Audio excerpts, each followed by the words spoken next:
और जो प्रतियां जलाई जा रही है, क्या उन प्रतियों को जलाने से पहले पढ़ा गया? यही बहुत बड़ा सवाल है। हंगामा क्यों बरपा है? चलिए, वक्फ कानून के खिलाफ सुप्रीम कोर्ट में अर्जी अब हम आपको दिखाने जा रहे हैं। बंद करो, बंद करो, बंद करो, चला है चलेगा। ये बिल जो है अनकॉन्स्टिट्यूशनल है कि इस बिल को रिजेक्ट किया जाए।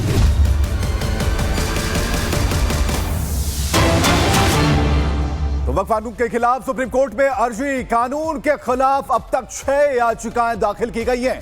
कानून को रद्द करने की मांग को लेकर यह याचिका दायर की गई। कांग्रेस, आप, AIMIM नेताओं की याचिकाएं हैं। अरशद मदनी ने भी याचिका दाखिल की है।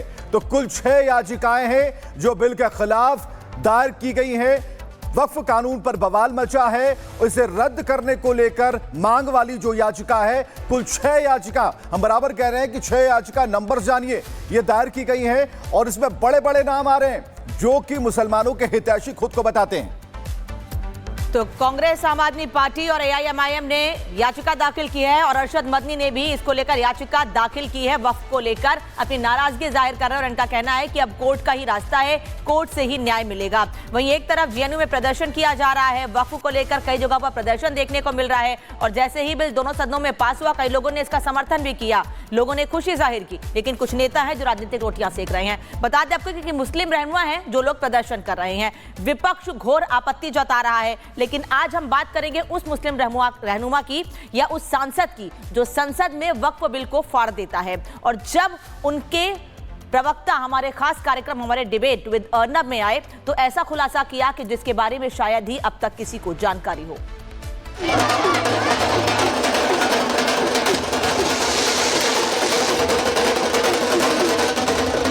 ये बिल का मकसद सिर्फ मुसलमानों को जलील और रुसवा करना है, मुसलमानों को दूसरे दर्जे का शहरी बनाने का इनका मकसद है। इस कानून को फाड़ता हूं, ये अनकॉन्स्टिट्यूशनल है सर। इस देश में झगड़े पैदा करने का काम बीजेपी करना चाहती है।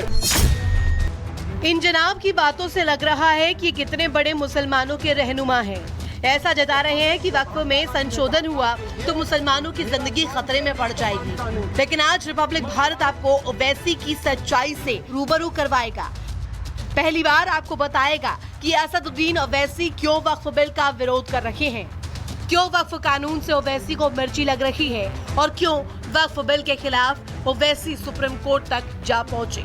असदुद्दीन ओवैसी की पोल कोई और नहीं बल्कि डिबेट विद अर्नब में उनके ही प्रवक्ता ने खोली है। कि आपके नेता ओवैसी जी, उनके हाथ में भी, उनके कंट्रोल में बहुत ऐसी जमीन है, बहुत जमीन बनाई हुई है जो गरीब मुसलमानों को एक्सप्लॉइट की गई है। He has taken on rent. He has taken on rent from whom? From Waqf Board, of course. He has taken on at what rate? At what rate? At what rate? At what rate? ये देखिए, at what rate has he taken it? नहीं, मुफ्ती साहब, इन्होंने कहा ओवैसी जी ने वक्फ board से rent पे ली है। Listen. मगर क्या वो गरीब मुसलमान है? क्या वो अनाथ है? क्या मुस्लिम महिला है?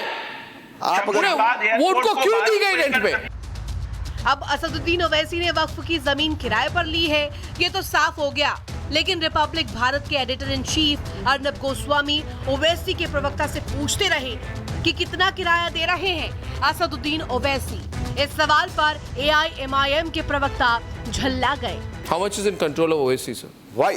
You go and check it. That's not a problem, sir. Why is it not? Take action if he has. But he has taken on rent from the Waqf Board. Yes, of course. At what rate? Road rates, I don't know. At what time it was taken? That's a good confession. That means he's taken land from the Waqf. Yes, of course. He has taken. Why has he taken land? There is a law. It can be rented out. Waqf property can be rented out. It can be rented out. ये कबूलनामा है आपका मेरे programme पर। It's a confessional statement. लेकिन debate में बैठे मौलाना ने साफ कर दिया कि वक्फ की प्रॉपर्टी पर किराया कितना होता है। 15-15 रुपए के भाड़े पर बड़ी बड़ी इमारतें लेकर के रखी है वक्फ की, जो 15 रुपए के भाड़े पर, 15-15 रुपए के भाड़े पर है साहब। मेरे पास 100 से ज्यादा रिकॉर्ड है लैंड के, जिनको 17-17 रुपए, 20-20 रुपए के भाड़े पर लेके रखा है और 15-20 साल से उनके my God, look at that land. ये तो लैंड स्कैम है। लोगों ने अब ओवैसी वक्फ की प्रॉपर्टी का कितना किराया दे रहे हैं ये जांच का विषय है, लेकिन खुद को नवाबों के खानदान का बताने वाले ओवैसी का वक्फ में दखल है। ऐसे में अब वक्फ कानून में संशोधन हो गया है तो ओवैसी की वक्फ पर चल रही सालों से दखल अंदाजी खत्म हो जाएगी और शायद ओवैसी जैसे तमाम मुस्लिम रहनुमाओं को इसी बात का दर्द है। तो वक्फ बिल के खिलाफ घमासान मचा है। जेएनयू में वक्फ के नाम पर सियासी प्रदर्शन हो रहे हैं। वक्फ कानून की प्रतियां जलाई जा रही हैं और प्रदर्शन किया जा रहा है। वामपंथी छात्रों की कानून वापस लेने की मांग है। तो कुल मिलाकर जो बड़ी खबर इस वक्त की, जेएनयू में वक्फ के नाम पर सियासी प्रदर्शन की खबर आ रही है और ऐसे में सियासी प्रदर्शन में जो प्रतियां हैं उसे जलाया जा रहा है। तस्वीर आप जरा देखिए, जो वक्फ गैंग है किस तरीके से उन प्रतियों को जला रहा है। छात्र हैं या फिर सियासी कार्यकर्ता है, इस बात का भी पता चल जाएगा। लेकिन मौलाना के क्या मोहरा बन गए हैं छात्र? सबसे बड़ा सवाल इसी बात को लेकर है कि इस बिल को लेकर क्या इनकी जानकारी है, क्या बिल को लेकर इन्होंने कोई पढ़ाई की है या बिल के बिंदुओं पर इन्होंने गौर फरमाया है। लेकिन इतना तय है कि जेएनयू तक जो बवाल की आंच है वो साफ तौर पर देखने को मिल रही है। हमारा ये कहना है कि ये बिल जो है अनकॉन्स्टिट्यूशनल है, संविधान के जो मूल धारणा है उसके खिलाफ है। जैसे कि इसमें इक्वालिटी का जो रूल है आर्टिकल 14 उसका वायलेशन होता है। इसमें बताया गया कि कोई भी अगर नॉन मुस्लिम वक्फ करना चाहेगा तो उसको 5 सालों तक वेट करना पड़ेगा। 5 साल तक उसको दिखाना पड़ेगा कि ये प्रैक्टिसिंग मुस्लिम है कि नहीं है।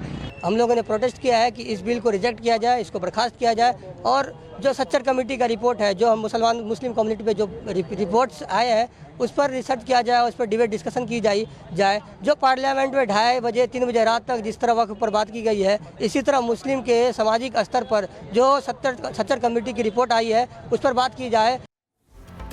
और दिल्ली से गणेश इस वक्त हमारे साथ जुड़े हुए हैं। गणेश, जेएनयू में प्रदर्शन वक्फ को लेकर, कहीं लोग समर्थन दे रहे हैं, कहीं लोग प्रदर्शन कर रहे हैं, लेकिन ये तो छात्र हैं, छात्रों को क्या मतलब इससे? देखिए, एक चीज़ पहले ये समझ लीजिए, जेएनयू में कोई भी चीज़ अगर आता है देश के अंदर तो जेएनयू में उसको लेकर पहले प्रदर्शन की तस्वीर जरूर देखने को मिलती है और विवाद जरूर देखने को मिलता है। वही तस्वीर आज फिर हमें जेएनयू से देखने को मिली, क्योंकि जिस तरीके से अगर देखा जाए जेएनयू में कल शाम को वक्फ को लेकर प्रदर्शन होता है, वक्फ की प्रतियां भी जलाई जाती है, प्रधानमंत्री नरेंद्र मोदी से लेकर गृह मंत्री अमित शाह, बीजेपी को लेकर नारेबाजी होती है। अब यहाँ पर एक बात ये समझ लीजिए, सत्ता पर काबिज बीजेपी का साफ तौर से कहना है कि इस वक्फ के नए कानून, जो संशोधित कानून है, इससे किसी को भी नुकसान नहीं होने वाला है। किसी भी मुस्लिम की जमीन नहीं जाएगी, वक्फ की संपत्ति को नुकसान नहीं पहुंचेगा।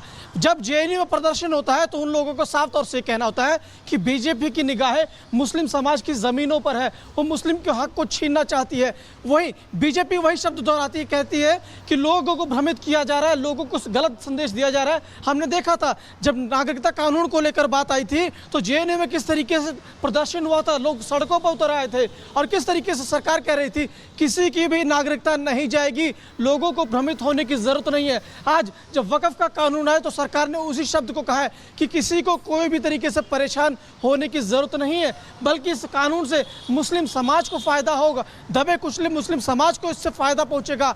आज लोगों को भ्रमित किया जा रहा है, कुछ मुस्लिम जो नेता है वो भ्रमित कर रहे हैं। जेएनयू में जिस तरीके से आज हमने देखा कि वही उस तरीके से तस्वीर देखने को मिली जिस तरीके से सत्ता पर काबिज जो बीजेपी या यूं कहे केंद्रीय मंत्री किरण रिजिजू ने जो कहा था कि आज जिस सदन में हम बोल रहे थे कि वक्फ के लोग ये भी कह रहे थे कि ये सदन भी हमारा है, तो किसी तरीके से अगर आज ये कानून संशोधित ना होता था तो जिस चीज़ को मन करता उस चीज़ को अपनी ज़मीन बता देते आज। लेकिन इस कानून से समाज के किसी भी वर्ग को किसी भी तरीके से परेशान होने की जरूरत नहीं है। लेकिन जिस तरीके से जेएनयू से बिल्कुल सही कहा आपने।